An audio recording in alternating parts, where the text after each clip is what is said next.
नमस्कार, मैं पारुल वर्मा स्वागत करती हूँ आप सभी का अपने YouTube चैनल लॉ सक्सेस में। Guys, this is my first video. I hope you all cooperate with me. अगर आपको ये वीडियो पसंद आए तो प्लीज़ इसको लाइक ज़रूर कीजिएगा। यहाँ पे मैंने IPC के कुछ इम्पोर्टेंट MCQs को सिलेक्ट किया है जो आपके सभी जुडिशरी एग्ज़ाम्स के लिए काफ़ी इम्पोर्टेंट हैं और आपके एग्ज़ाम में पक्का 1 या 2 नंबर के क्वेश्चन यहाँ से आपको 100% मिलने वाले हैं। चलिए आइए सॉल्व करते हैं।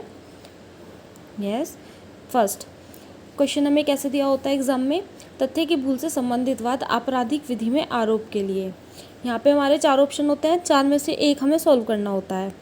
जैसे कि तो इसमें हमारा आंसर कौन सा ठीक है, आर बनाम टोल्सन। यहाँ पे हमारा वाद कौन सा होगा, आर बनाम टोल्सन का। सेकंड लेते हैं, आपराधिक विधि में आरोप के लिए योगदायी उपेक्षा कोई बचाव नहीं है। ये कौन से केस में बोला गया है, आर बनाम स्वीडल एंड ऑसबर्न। नेक्स्ट चलते हैं, आवश्यकता के आधार पर प्रतिरक्षा से संबंधित।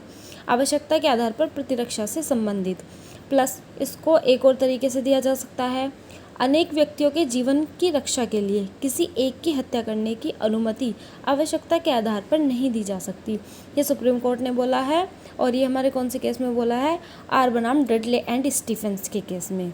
इसमें क्या होता है कि बहुत से यात्री एक जहाज़ में जाते हैं तो क्या होता है वहाँ पे मतलब वो फंस जाता है समुद्र के बीच में, कई दिन भूखे रहते हैं। उसमें वो क्या करते हैं कि किसी एक को मार के और खा जाते हैं। तो ये आवश्यकता के आधार पर ऐसा नहीं है कि हम किसी दूसरे को मार देंगे, इसलिए सुप्रीम कोर्ट ने इसे अपवाद के अंतर्गत नहीं लिया। चलिए नेक्स्ट पे चलते हैं, अप्रतिरोध्य आवेग। अप्रतिरोध्य आवेग कब आता है, अप्रतिरोध्य आवेग आता है पागलपन के अंतर्गत। ये यहाँ अप्रतिरोध्य आवेग पागलपन के अंतर्गत। नेक्स्ट, उन्मत्ता के आधार पर प्रतिरक्षा से संबंधित वाद। उन्मत्ता का अर्थ होता है पागलपन। तो इसमें हमारा कौन सा आंसर ठीक होता है, कौन से केस में बोला गया है, मैकनॉटन का वाद। मैकनॉटन के वाद में यही बोला गया है। नेक्स्ट लेते हैं, मत्ता के आधार पर प्रतिरक्षा से संबंधित वाद।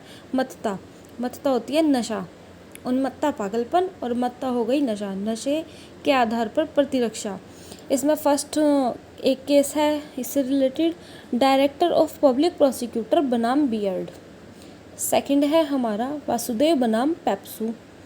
थर्ड है हमारा आर बनाम टेंडी। ये तीनों केस मत्ता के आधार पर प्रतिरक्षा से संबंधित ही हैं।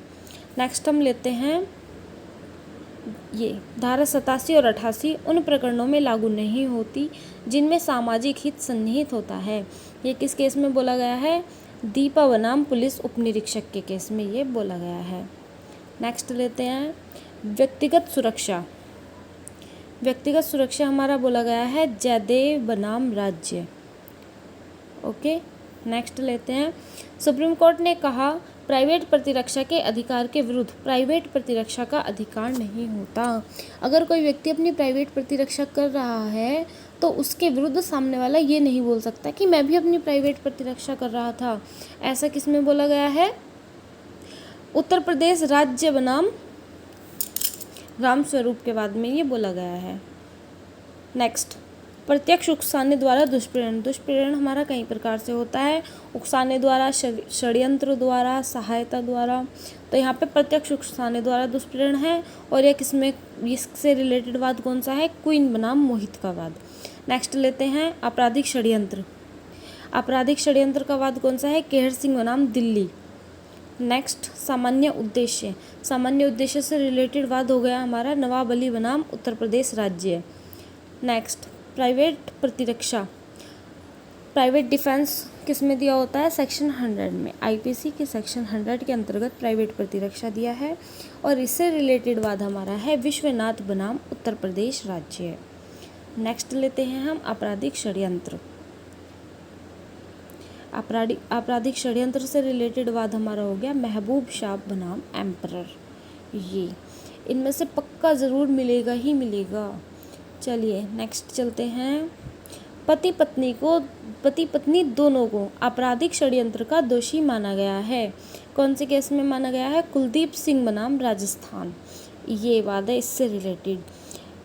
नेक्स्ट चलते हैं, न्यायालय ने कहा कि पत्नी अपने पति को संरक्षण देने पर दोषारोपित नहीं की जाएगी।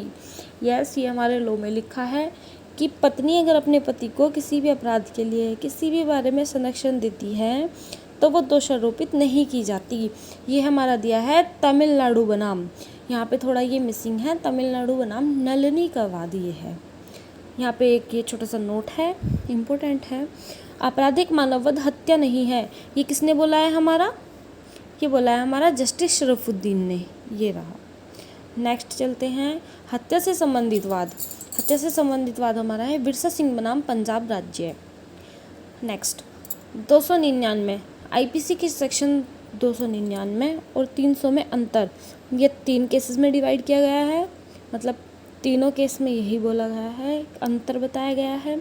एपी राज्य बनाम आर पुनाया, रैग बनाम गोविंदा और अंगस्टाइन सल्दाना बनाम कर्नाटक राज्य। नेक्स्ट चलते हैं गंभीर एवं अचानक प्रकोपन। ये हमारा बोला गया है कि हम नानावती के बाद में बहुत ही फेमस है और ये बहुत ज़्यादा आता है आईपीसी के पोर्शन के अंतर्गत। नेक्स्ट चलते हैं मृत्युदंड विरलतम से विरलतम मामलों में दिया जाना चाहिए। किस केस में ये बोला गया है? बच्चन सिंह बनाम पंजाब राज्य के बाद में ये बोला गया है। नेक्स्ट सुप्रीम कोर्ट ने मृत्यु दंड की सजा पाए हुए कैदियों की श्रेणी के हितों की सुरक्षा हेतु दिशा निर्देश जारी किए। ये हमारा बोला गया है शत्रुघ्न चौहान बनाम भारत संघ में। नेक्स्ट है आईपीसी की धारा 300 को असंवैधानिक घोषित किया। ये कौन से में किया गया है? मिट्ठू सिंह बनाम पंजाब राज्य के केस में ये बोला गया है। यहाँ पे हमारे केसेस कंप्लीट हो गए। नेक्स्ट अभी इससे आगे के कुछ और सिलेक्टेड केसेस हैं जो आईपीसी से रिलेटेड हैं, वो मैं अपनी नेक्स्ट वीडियो में डालूंगी। सो प्लीज़ वीडियो को लाइक कीजिए और शेयर कीजिए। Thank you all.